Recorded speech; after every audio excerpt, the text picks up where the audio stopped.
എല്ലാം അങ്ങേ മഹത്വത്തിനായി, എല്ലാം അങ്ങേ പുകഴ്ചയ്ക്കുമായി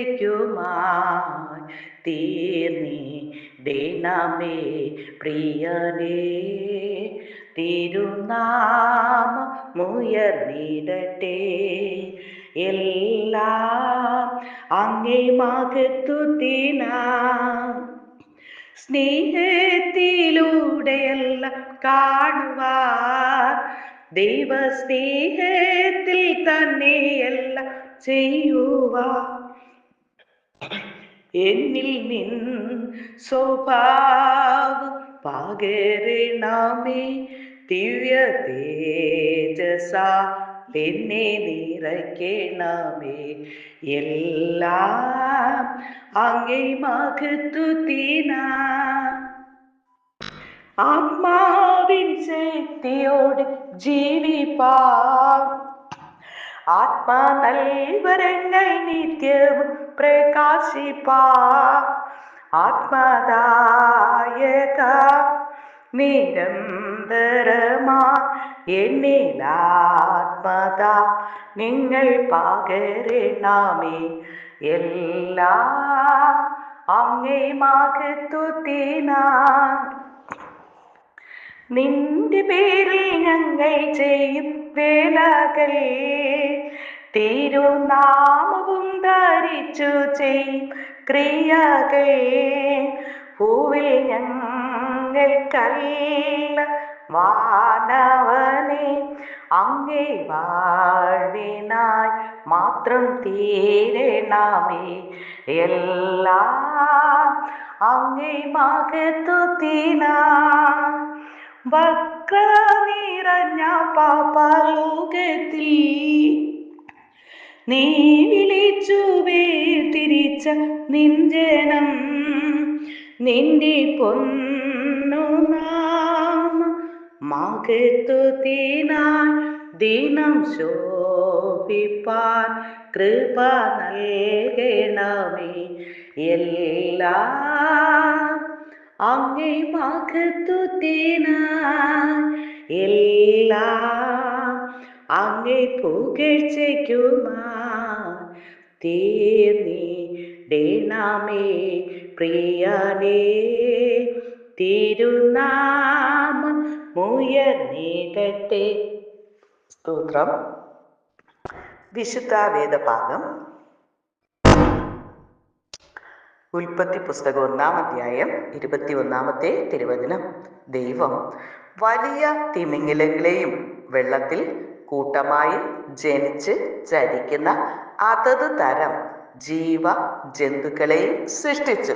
ഹല്ലേലൂയ, സ്തോത്രം. ദൈവത്തിന്റെ പൊന്നുനാമം മഹത്വപ്പെടുമാറാകട്ടെ.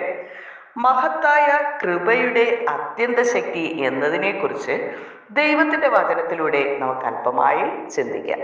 പ്രിയമുള്ളവരെ, ആഴമുള്ള വിശാലമായ വെള്ളത്തിൽ മാത്രമേ വലിയ തിമിംഗലങ്ങൾക്ക് വളരുവാൻ കഴിയുകയുള്ളൂ. അതുപോലെ മഹത്തായ കൃപയാൽ മാത്രമേ ശ്രേഷ്ഠരായ വിശുദ്ധന്മാർ സൃഷ്ടിക്കപ്പെടുകയുള്ളൂ. ദൈവാലോചന മറുത്ത് അലഞ്ഞു തിരിഞ്ഞു നടന്ന യോന എന്ന പ്രവാചകനെ പോലെ സമുദ്രത്തിലെ അനർത്ഥങ്ങളിൽ പെടാതെ രൂപാന്തരപ്പെട്ട മനുഷ്യനാക്കി ഒരു വലിയ തിമിംഗലം സുരക്ഷിതമായി കരയിൽ എത്തിച്ചതായി നാം കാണുന്നു. ഹല്ലേലൂയ. അതുപോലെ അലഞ്ഞു തിരിയുന്ന വിശുദ്ധന്മാരെ തങ്ങളുടെ പ്രാർത്ഥനയാൽ സൂക്ഷിച്ച് അവരുടെ അകൃത്യങ്ങളെ വഹിച്ച് ഈ ലോകത്തിന്റെ പാപങ്ങളിൽ നിന്നും കാത്ത് അവരെ സ്വർഗീയ തീരത്ത് സുരക്ഷിതരായി എത്തിച്ചേരുവാൻ സഹായിക്കുന്ന ശ്രേഷ്ഠ വിശുദ്ധന്മാരെ, പ്രാർത്ഥന ഹല്ലേലൂയ വീരന്മാരെ നമുക്ക് ആവശ്യമാണ്. അത്തരം വിശാല ഹൃദയമുള്ള വിശുദ്ധന്മാരെ ഹല്ലേലൂയ ആമേൻ ദൈവമക്കളായിരിക്കുന്ന നമുക്ക് ഓരോരുത്തർക്കും അത്യാവശ്യമാണ്. അപ്പോസ്തലൻ പൗലോസ് പിന്മാറ്റക്കാരായ കൊരിന്ത്യരോട് 2 കൊരിന്ത്യർ 6:11 പറയുന്നത്, ഞങ്ങളുടെ വായ് നിങ്ങളോട് തുറന്നിരിക്കുന്നു, ഞങ്ങളുടെ ഹൃദയം വിശാലമായിരിക്കുന്നു എന്ന് പറയുന്നു.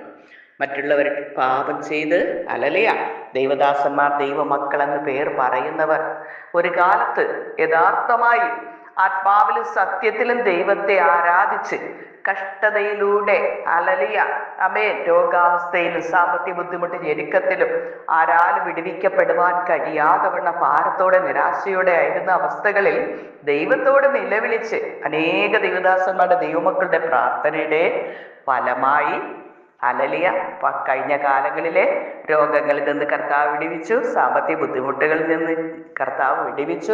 ഹല്ലേലൂയ ദൈവനാമത്തിൽ ആവശ്യമായ സകല നന്മയും ലഭിച്ചു. ഇതെല്ലാം കിട്ടിക്കഴിഞ്ഞപ്പോൾ ഹല്ലേലൂയ ആ നന്മയുടെയും കരുണയുടെയും പുറകെ പോയി ആത്മീക ജീവിതം തകർത്ത് പിശാചിനിടം കൊടുത്ത് പാപപ്രവൃത്തികളിൽ അകപ്പെട്ട് ഹല്ലേലൂയ ജഡമോഹം, കൺമോഹം, ജീവനത്തിന്റെ പ്രതാപങ്ങളിൽ അകപ്പെട്ട് മനുഷ്യർ ഇന്ന് പിശാചിന്റെ വായിൽ അകപ്പെട്ടുകൊണ്ടിരിക്കുകയാണ്. ഹല്ലേലൂയ പിശാചിനിടം കൊടുക്കരുത് എന്ന് കർത്താവ് നമുക്ക് ദൈവത്തിന്റെ വചനത്തിലൂടെ മുന്നറിയിപ്പ് തന്നിരിക്കുമ്പോൾ ഇതൊന്നും കേൾക്കുവാനോ വായിക്കുവാനോ കാണുവാനോ ഇപ്പോൾ സമയമില്ല. ഹല്ലേലൂയ പിശാചിന്റെ ഇഷ്ടം ചെയ്ത് പിശാചിന്റെ പുറകെ അവന്റെ പ്രവൃത്തികളുമായി ഓടിക്കൊണ്ടിരിക്കുമ്പോൾ പ്രിയ സ്നേഹിത, ഇന്ന് നാം മരിച്ചാൽ നമ്മുടെ നിത്യത എവിടെയായിരിക്കും എന്ന് നാം ഒന്ന് ചിന്തിക്കേണ്ടത് ആവശ്യമാണ്. തിമിംഗലം എപ്പോഴും ആഴമുള്ള വെള്ളത്തിൽ ആയിരിക്കും, അല്ലെങ്കിൽ അവ ചത്തുപോകും. അതുപോലെ ദൈവത്തിന്റെ മക്കളായിരിക്കുന്ന നാം ഓരോരുത്തരും ശ്രേഷ്ഠമായ പരമവിളിയാൽ വിളിക്കപ്പെട്ടിരിക്കുന്ന നമുക്ക് മഹാകൃപ, ദൈവത്തിന്റെ കരുണ, കൃപ നമ്മിൽ മേൽ ഉണ്ടായിരിക്കണം. എങ്കിൽ മാത്രമേ ഒരു ദൈവ പൈതലിന് നിലനിൽക്കുവാനായി കഴിയുകയുള്ളൂ. പ്രിയരെ, നമ്മിലുള്ള മഹാകൃപ നമ്മെ ശ്രേഷ്ഠ വിശുദ്ധന്മാരാക്കുവാൻ പര്യാപ്തമാണ്. ഞാൻ ആകുന്നത് ദൈവകൃപയാൽ ആകുന്നു എന്ന് അപ്പോസ്തലനായ പൗലോസ് പറയുന്നു. ദൈവകൃപയ്ക്ക് പരിമിതി ഇല്ല. ദൈവകൃപയുടെ പരിമിതി നാം കൽപ്പിക്കുന്നതാണ്. ഹല്ലേലൂയ. നദി സമുദ്രവുമായി ചേരുന്ന സ്ഥലമായ അഴിമുഖത്താണ് സാധാരണയായി തിമിംഗലങ്ങളെ ബന്ധിക്കുന്നത്. ആഴക്കടലിൽ ജീവിക്കുന്ന അവ വഴിതെറ്റി ആഴം കുറഞ്ഞ ഭാഗത്തേക്ക് വരുമ്പോൾ അവ പിടിക്കപ്പെടുന്നു. ആകയാൽ വഴിതെറ്റി ആത്മീക വരൾച്ചയിലേക്ക് ഒഴുകി പിശാചിന്റെ കെണിയിലും വലയിലും കുടുക്കിലും അകപ്പെടാതിരിപ്പാൻ ഹല്ലേലൂയ പ്രാർത്ഥനയോടെ ദൈവവചന ധ്യാനത്തിലൂടെ വിശുദ്ധന്മാരുടെ കൂട്ടായ്മകളിലൂടെ മുന്നോട്ട് പോകുന്നവർക്ക് മാത്രമേ നിത്യജീവനിൽ എത്തിച്ചേരുവാൻ കഴിയുകയുള്ളൂ. ഹല്ലേലൂയ ആമേൻ. തന്നെത്താൻ ഉയർത്തുന്നവൻ എല്ലാം താഴ്ത്തപ്പെടും. ഹല്ലേലൂയ. തന്നെത്താൻ താഴ്ത്തുന്നവരെല്ലാം ഉയർത്തപ്പെടും എന്നുള്ളത് ദൈവത്തിന്റെ വചനത്തിലുള്ളതാണ്. നാം നമ്മെ തന്നെ ഉയർത്തുവാൻ നിൽക്കാതെ നമുക്ക് പ്രശംസിപ്പാനുള്ളത് ക്രൂശിനെ മാത്രമാണ്. നമുക്ക് വേണ്ടി പാപികളായിരിക്കുന്ന നമ്മെ രക്ഷിപ്പാൻ ദൈവമായിരിക്കെ വേഷത്തിൽ മനുഷ്യനായി ഭൂമിയിൽ അവതരിച്ച് കാൽവരി ക്രൂശിൽ മനുഷ്യന്റെ പാപത്തെ വഹിച്ചുകൊണ്ട് യാഗമായി തീർന്ന ആ യേശു കർത്താവിനെ മാത്രമേ നമുക്ക് ഉയർത്തുവാനും പ്രശംസിക്കുവാനുമുള്ളൂ. അല്ലാതെ മനുഷ്യനായിരിക്കുന്ന ഈ മണ്ണിൽ നിന്നെടുത്ത മനുഷ്യൻ ദൈവം ദാനമായി നൽകിയ ഈ ശ്വാസം, പുറത്തു പോകുന്ന ശ്വാസം തിരിച്ചു കയറിയില്ല എങ്കിൽ നമ്മുടെ ജീവിതം ഇതോടെ ഈ ഭൂമിയിൽ അവസാനിക്കുന്നു. ഹല്ലേലൂയ. കണ്ണടച്ച് തുറക്കുന്നതിന് മുൻപേ അത് സംഭവിക്കുന്നു. എന്നാൽ ഇതൊന്നും ചിന്തിക്കാതെ ഓരോ മനുഷ്യന്റെ ജീവിതങ്ങൾ കാണുമ്പോൾ വളരെയധികം ദുഃഖമല്ലാതെ മറ്റൊന്നും പറയുവാനായിട്ട് തോന്നുന്നില്ല. ഹല്ലേലൂയ. ഇങ്ങനെയുള്ളവരെ കാണുമ്പോൾ നമുക്ക് തള്ളിക്കളയുവാനല്ല, ഒരു കാലത്ത് ദൈവകൃപ അനുഭവിക്കുകയും മറ്റുള്ളവർക്ക് വേണ്ടി പ്രാർത്ഥിക്കുകയും ഹല്ലേലൂയ ശുശ്രൂഷിക്കുകയും ശുശ്രൂഷയിൽ നിന്നതായ വ്യക്തികൾ ഹല്ലേലൂയ ആമേൻ പിശാചിന്റെ വലയിലായിരിക്കുന്നു എന്ന് ചുറ്റുമുള്ള വ്യക്തികൾക്ക് കാണുമ്പോൾ മനസ്സിലാക്കുവാനായി കഴിയുന്നു. പിന്നെ അവരുടെ ജീവിതങ്ങളും സംസാരങ്ങളും പ്രവൃത്തികളും എല്ലാം ഹല്ലേലൂയ പിശാചിന്റെ പ്രവൃത്തികൾ തന്നെയായിരിക്കും. പ്രിയരെ, ഒരു വൃക്ഷത്തെ അതിന്റെ ഫലം കൊണ്ട് തിരിച്ചറിയുന്നു. നീതിമാൻ ആരുമില്ല, ഒരുത്തൻ പോലും ഇല്ല എന്ന് ദൈവവചനം പഠിപ്പിക്കും. മറ്റൊരു ഭാഗത്ത് കർത്താവ് പഠിപ്പിക്കുന്നത്, ഞാൻ വിശുദ്ധനായിരിക്കാൻ നിങ്ങൾ വിശുദ്ധരായിരിപ്പിൻ. ഒരു പാപം ചെയ്തിട്ട് വീണ്ടും ആ പിശാചിന്റെ പ്രവൃത്തികൾ ചെയ്ത് പിശാചിന്റെ കൂടെ അതേപോലെ തുടർന്നു കൊണ്ട് പോകുവാനല്ല. ഹല്ലേലൂയ. അബദ്ധവശാൽ ഒരു തെറ്റ് സംഭവിച്ചാൽ ദൈവത്തോട് ജീവിച്ചിരിക്കുമ്പോൾ അവരവർ ഏറ്റുപറഞ്ഞ് യേശു കർത്താവിനോട് ക്ഷമ ചോദിച്ചുകൊണ്ട് വീണ്ടും ഹല്ലേലൂയ. വെളിപ്പാട് പുസ്തകം 3-ാം അധ്യായം പഠിപ്പിക്കുന്നത് പോലെ നീ ഏതിൽ നിന്ന് വീണിരിക്കുന്നു എന്ന് ഓർത്ത് മനം തിരിഞ്ഞ് മാനസാന്തരപ്പെട്ട് ആദ്യ പ്രവൃത്തിയിലേക്ക് മടങ്ങി വരുവാനാണ് ദൈവം നമ്മോട് ആവശ്യപ്പെടുന്നത്. ഹല്ലേലൂയ. ആമേൻ.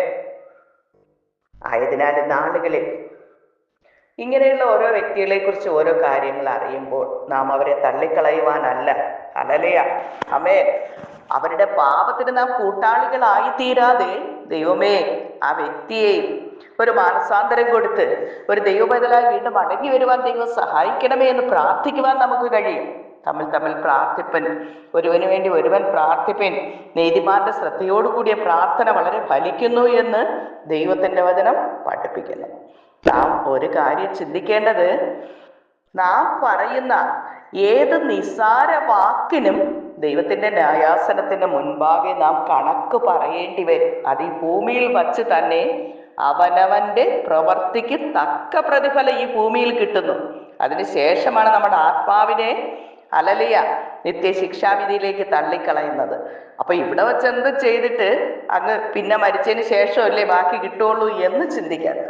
മനുഷ്യൻ ചെയ്യുന്നത് നല്ലതാകിലും തീയതാകിലും ഹല്ലേലൂയ ആമേൻ, ഇതെല്ലാം ഈ ഭൂമിയിൽ വെച്ച് നാം അനുഭവിക്കേണ്ടി വരും. വേലയ്ക്ക് കൂലിയുണ്ട്. ഹല്ലേലൂയ ആമേൻ ആമേൻ. അതുകൊണ്ട് നാളുകളിൽ ദൈവം ജീവനോടെ വച്ചിരിക്കുന്നത് പാപങ്ങൾ യേശുവിനോട് ഏറ്റുപറഞ്ഞ് ഉപേക്ഷിക്കുവാനാണ്. നീ ഏതിൽ നിന്ന് വീണിരിക്കുന്നു എന്നോർത്ത് മനം തിരിഞ്ഞ് മാനസാന്തരപ്പെടുവാൻ, ബാക്കി എല്ലാം ചെയ്യാൻ ബോധമുണ്ട്. ഹല്ലേലൂയ. എന്നാൽ ഞാൻ ചെയ്യുന്ന തെറ്റാണെന്നൊരു ബോധം വരാതെ പിശാചിനിടം കൊടുത്ത് പാപത്തിന്മേൽ പാപം കൂട്ടുവാൻ തക്കവണ്ണം വാക്കുകളും പ്രവൃത്തികളും ചെയ്ത് നിത്യ നരകത്തിലേക്ക് യാത്ര ചെയ്തുകൊണ്ടിരിക്കുന്ന പ്രിയ സ്നേഹിത, മടങ്ങിവ. യേശു ഇന്ന് ഒരു ദിവസം കൂടി നിങ്ങൾക്ക് ദാനമായി തന്നിരിക്കുന്നത് എന്റെ മാനസാന്തരത്തിന് വേണ്ടിയാണ് എന്ന് മറന്നു പോകരുത്. ഹല്ലേലൂയ ആമേൻ. പലപ്പോഴും ദൈവം വെട്ടിക്കളയുവാൻ നിന്നപ്പോൾ ഹല്ലേലൂയ യേശു കർത്താവ് ദൈവത്തോട് മധ്യസ്ഥനായി നിൽക്കുകയാണ്. ഒരു ദിവസം കൂടെ നിൽക്കട്ടെ, ഫലം തന്നില്ലെങ്കിലോ വെട്ടിക്കളയാം. ഹല്ലേലൂയ. ദൈവത്തിന് വേണ്ടി ഫലം കായ്ക്കുവാനാണ് ജീവനോടെ ഭൂമിയിലാക്കിയിരിക്കുന്നത്. അല്ലാതെ പിശാചിന്റെ ഇഷ്ടം ചെയ്ത് ഹല്ലേലൂയ അവന്റെ സ്വഭാവങ്ങൾ പുറപ്പെടുവിക്കുവാനും അവന്റെ ഫലം പുറപ്പെടുവിക്കുവാനും അല്ല എന്ന് ഹല്ലേലൂയ ഒരു ബോധം ദൈവം നൽകണമേ എന്ന് നമുക്ക് നമ്മുടെ പ്രാർത്ഥനയിലും ഹല്ലേലൂയ നിൽക്കുന്നതെന്ന് തോന്നുന്നവൻ വീഴാതിരിപ്പാൻ സൂക്ഷിച്ചു കൊള്ളട്ടെ. ഏത് സമയവും നമുക്ക് ദൈവം തന്നിരിക്കുന്ന കൃപകൾ നഷ്ടപ്പെടാം. നമ്മുടെ വാക്കുകൾ തെറ്റായി വരുമ്പോൾ നാം പിശാചിന് ഇടം കൊടുത്തു കഴിഞ്ഞാൽ ഹല്ലേലൂയ ആമേൻ, ദൈവാത്മാവ് നമ്മിൽ നിന്ന് നഷ്ടമായി തിരികെ പിശാച് നമ്മെ അറ്റാക്ക് ചെയ്യുവാനും ഇടയായി തീർന്നു. ആയതിനാൽ നാളുകളിൽ പിശാചിനിടം കൊടുക്കാതെ ദൈവ ഇഷ്ടം ഇന്നതെന്ന് തിരിച്ചറിയേണ്ടതിന് മനസ്സ് പുതുക്കി രൂപാന്തരപ്പെടുകയാണ് വേണ്ടത്. ഹല്ലേലൂയ സ്തോത്രം. ആയതിനാൽ നാളുകളിൽ ജീവിതങ്ങളിലെ കുറവുകൾ യേശുവിനോട് ഏറ്റുപറഞ്ഞ് ഉപേക്ഷിച്ചുകൊണ്ട് കർത്താവേ എന്നോട് ക്ഷമിക്കണമേ, യേശുവിന്റെ രക്തത്താലും വചനത്താലും എന്നെ കഴുകണമേ, ശുദ്ധീകരിക്കണമേ എന്നുള്ള പ്രാർത്ഥനയോടുകൂടി ഹല്ലേലൂയ ആമേൻ. ഒരു മനുഷ്യർക്കും രണ്ട് യജമാനനെ സേവിക്കുവാൻ കഴിയുകയില്ല. ഒന്നുകിൽ ദൈവം വസിക്കണം ഹൃദയത്തിൽ, എങ്കിൽ ദൈവത്തിന്റെ പ്രവൃത്തികളും ദൈവത്തിൻ്റെതായ ആത്മാവിന്റെ ഫലങ്ങളും പുറപ്പെടുവിക്കും. ഇല്ല എങ്കിൽ പിശാച് ഹൃദയത്തിൽ വസിക്കുകയും പിശാചിന്റെ സ്വഭാവങ്ങൾ പുറത്തു വരികയും ചെയ്യുന്നു. ഒരു വൃക്ഷത്തെ അതിന്റെ ഫലം കൊണ്ട് തിരിച്ചറിയുന്നു. ആയതിനാൽ ഇന്നാളുകളിൽ ദൈവ ഇഷ്ടം ചെയ്യുവാനായി നമ്മെ ഈ ഭൂമിയിൽ ദൈവമാക്കിയിരിക്കുമ്പോൾ ദൈവ ഇഷ്ടത്തിനെതിരായുള്ള എല്ലാ പ്രവൃത്തികളും വിട്ടൊഴിഞ്ഞ് ജീവനോടെ ഇരിക്കുമ്പോൾ മാനസാന്തരപ്പെടാൻ അവസരമുണ്ട്. ഹല്ലേലൂയ. ആയതിനാൽ നാളുകളിൽ യേശുവിന്റെ രക്തത്താലും വചനത്താലും കഴുകി ശുദ്ധീകരണം പ്രാപിച്ചുകൊണ്ട് യേശുവിനോട് പറ്റിച്ചേർന്നായിരിക്കാൻ ഞങ്ങളെ സഹായിക്കണമേ എന്ന് നമുക്കൊരുമിച്ച് യേശുവിനോട് പ്രാർത്ഥിക്കാം. സ്നേഹവാനായ നല്ല ദൈവമേ കർത്താവേ, ഒരിക്കൽ കൂടി അങ്ങയുടെ സന്നിധിയിലേക്ക് അടങ്ങി കടന്നു വരുന്നപ്പോ ജീവിതങ്ങളിൽ അറിഞ്ഞോ അറിയാതെ വന്നുപോയിട്ടുള്ള സകല കുറവുകൾ ക്ഷമിക്കണമേ. യേശുവിന്റെ രക്തത്താലും വചനത്താലും കഴുകി ശുദ്ധീകരിച്ചുകൊണ്ട് പിശാചിന്റെ പ്രവൃത്തികൾ വിട്ടൊഴിഞ്ഞ് പരിശുദ്ധാത്മാവിന്റെ നിയന്ത്രണത്തിൽ ജീവിപ്പാൻ ഈ പ്രാർത്ഥനയിൽ പങ്കെടുക്കുന്ന എല്ലാ മക്കളെയും ദൈവം സഹായിക്കണമേ എന്ന് പ്രാർത്ഥിക്കുന്നു. ഞാൻ വിശുദ്ധനാകിയാൽ നിങ്ങൾ വിശുദ്ധരായിരിക്കുമെന്നുള്ള ദൈവത്തിന്റെ വചനം പോലെ വിശുദ്ധിയോടെ നിലനിന്ന് നിത്യജീവനിൽ എത്തിച്ചേരുവാൻ ഞങ്ങളെല്ലാം അങ്ങ് സഹായിക്കണമേ. ഈ പ്രാർത്ഥനയിൽ പങ്കെടുക്കുന്ന എല്ലാ മക്കളെ അനുഗ്രഹിക്കണമേ. വിവിധ വിഷയങ്ങൾ ഭാരത്തോടെ നിരാശയോടെ പ്രാർത്ഥിക്കുന്ന ഓരോരുത്തരുടെയും പ്രാർത്ഥനാ വിഷയങ്ങൾ കർത്താവ് ശ്രദ്ധ വച്ച് കേട്ട് തക്ക സമയം മറുപടി നൽകി മാനിക്കണമേ, അനുഗ്രഹിക്കണമേ എന്ന് പ്രാർത്ഥിക്കുന്നു. അപ്പ നിത്യജീവൻ ഒരുങ്ങാൻ ആഗ്രഹിക്കുന്ന സകല ജനത്തെയും അതിനാവശ്യമായ അനുകൂല സാഹചര്യങ്ങൾ കർത്താവ് നൽകണമേ എന്ന് പ്രാർത്ഥിക്കുന്നു. അപ്പ കർത്താവെ, മറ്റിതര വിഷയങ്ങളാൽ സ്വസ്ഥതയും സമാധാനവും ഇല്ലാതെ മാനസിക തകർച്ചയിൽ ശാരീരിക തകർച്ചയിലായിരിക്കുന്ന വ്യക്തി ജീവിതങ്ങളെ പിശാചിന്റെ ആക്രമണങ്ങളിൽ നിന്ന് വിടുവിച്ച് കർത്താവ് യേശുവിന്റെ സമാധാനത്താൽ നിറയപ്പെടുവാൻ ദൈവം സഹായിക്കണമേ. യേശു കർത്താവ് പറഞ്ഞല്ലോ, എൻ്റെ സമാധാനം ഞാൻ നിങ്ങൾക്ക് തന്നേച്ചു പോകുന്നു, അത് ലോകം തരുന്നത് പോലെയല്ല എന്ന് അരുളി ചെയ്ത കർത്താവ് യേശുവിന്റെ സമാധാനത്താൽ ഈ പ്രാർത്ഥനയിൽ പങ്കെടുക്കുന്ന എല്ലാ മക്കളും നിറയപ്പെടുവാൻ അങ്ങ് സഹായിക്കണം. അപ്പ അനുഗ്രഹിക്കണമേ, മാനിക്കണം കർത്താവെ. ഹല്ലേലൂയ. തുടർന്ന് ദൈവസാന്നിധ്യത്തിന്റെ മറവിലായിരിക്കാൻ അങ്ങ് സഹായിക്കണം. കൃപയ്ക്കുള്ളിൽ മറച്ചുകൊള്ളും. യേശു കർത്താവിന്റെ നാമത്തിൽ ചോദിക്കുമ്പോൾ കൃപയോടെ കേൾക്കണം നല്ല പിതാവേ. ആമേൻ. God bless you all. യേശുവിന്റെ സമാധാനം സകല ഹൃദയങ്ങളിൽ നിറയുമാറാകട്ടെ. നിത്യജീവനായി സകലർക്കും ഒരുങ്ങാം. അതിനായി കർത്താവ് നമ്മെ സഹായിക്കട്ടെ. ഗോഡ് ബ്ലെസ് യു ആൾ. സ്തോത്രം.